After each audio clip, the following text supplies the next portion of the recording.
Thank you so much, Jenny, and it's a great honor for me to be here, and it's very exciting as well. I wrote a speech which I read this morning at the press conference, but I don't feel like reading right now.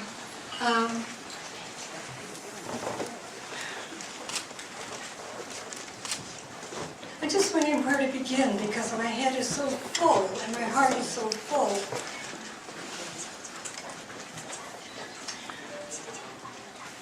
There's Elizabeth May, and I have admired her for a very long time, and I've followed, we all believe that climate change is real. We know that all the things we're doing with all our hearts, but the house is burning down. And we need to be aware of that, and we need to do whatever we can with that in mind as whatever we're doing. And the hope that comes from our being able to work together is so important at this time. So I follow Elizabeth. I follow you. And let me see, maybe I should tell you how I got started in my journey to Nanjing. It's because I was on the way to Nagasaki, and I fell into Nanjing before I got there. That was because of Senator Nancy Ruth, who asked me to go to a play. And in that play, I heard about Nanjing. And I didn't really know anything about it. And it was shocking. And as I followed that story, and I would go and read about it, and I learned more and more and more, it was so unbelievable that everybody in the world didn't know these things that were historical truths. And we're living in a time now when truth has become what? Who knows what to believe? It matters to stand with historical truth. And so that's one reason to be here. To say, okay, everybody in this room knows what happened. But in another part of the world that my parents come from, there's a lot of denial, an effort to hide it, to diminish it, to make it go away, to put their long arm over to the Japanese Canadians and say, don't talk about it here. And so a lot of my friends are shunning me because I'm standing up and saying, no, truth matters. We can't deny it. So it's a very painful place to be. But here I feel among friends. And when I reach out to my other Japanese Canadians, they say, oh yeah, everybody knows it happened, so why are you talking about it? We're talking about it because the children of Japan, for example, are not being taught. So they need to learn these things. Education matters. Democracy matters, knowledge matters, all these things matter, everything matters. So everything that is true matters, everything that is not true needs to be known that it's not true.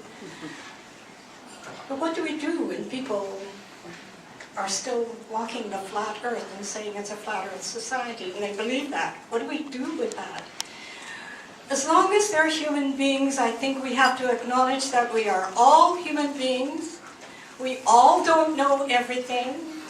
I think we believe that the sun rises in the morning, but does the sun go around the earth or does the earth go around the sun? Who knows? What's the evidence? So what do we believe? We believe what the authorities who have studied all these things and who know more than we do. We will trust that. So we will believe the historians. We will believe the scientists. We have learned what to believe. So this is the world in which we are, and what are we to believe? Well, what I believe is that as much as truth matters, love matters much more. Because if you have truth by itself and truth by itself over here, and you hang on to your truth no matter what, and the love disappears, then what do you have? You have war. So that's the world we're in, where we need to embrace people who do not share our truths, but who hold their truths as strongly as we do. People believe what they want to believe. And so, of course, my Japanese friends are telling me, Of course it didn't happen. Are we like that? Look, we're gentle people. And I say, yes, I know. You're gentle, amazing people, and you're really civilized people, and you're very kind to each other. And there's a lot of caring that goes on. Look what happened at the tsunami. Look at how organized everybody was and how careful you were with each other. Of course it's a great country. What about the truth of the other part that's hidden within us all? The truth we want to deny. That is, we want to say, we're not like that. We couldn't possibly have done that. You know, I had one of my relatives tell me, people can't tell the difference between Chinese and Japanese people, you know, so it was the Chinese people who were raping. I said, you mean the missionaries that were there couldn't tell the difference? There's a lot of evidence. Consider what the evidence is. Anyway, I think that we're disappointed that the motion was not accepted today. But every disappointment leads to another opportunity, leads to hope. Jim Wallace, at the opening of the Parliament of World Religion, says, hope is what happens in spite of the evidence. But as you hope, the evidence changes. So this is a room full of hope, and the evidence is going to change. That there will come a time when the truth is known. It will happen. It may not happen tomorrow. It may not happen even in our lifetime. Who knows? But at some point, if there still is a country called Japan, there will be an acknowledgement across the country that grieving that ought to have happened before now will begin. And with the telling of the truth in Japan, then reconciliation can possibly begin to be talked about. And we long for that day, and I know it is coming. But what we need to do here in Canada, amongst ourselves, with one another, face to face, what we really need to do is to learn to love one another.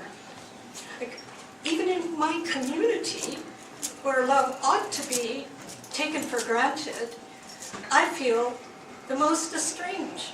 I would have more friends here because of this issue. So what does one do?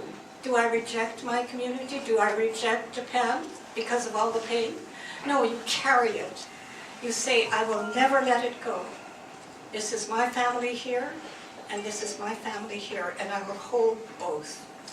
It might tear me apart, but I'm not going to deny it. And if the bullets come towards me, and if they're not true, if I haven't done wrong in hanging on, they will go right through.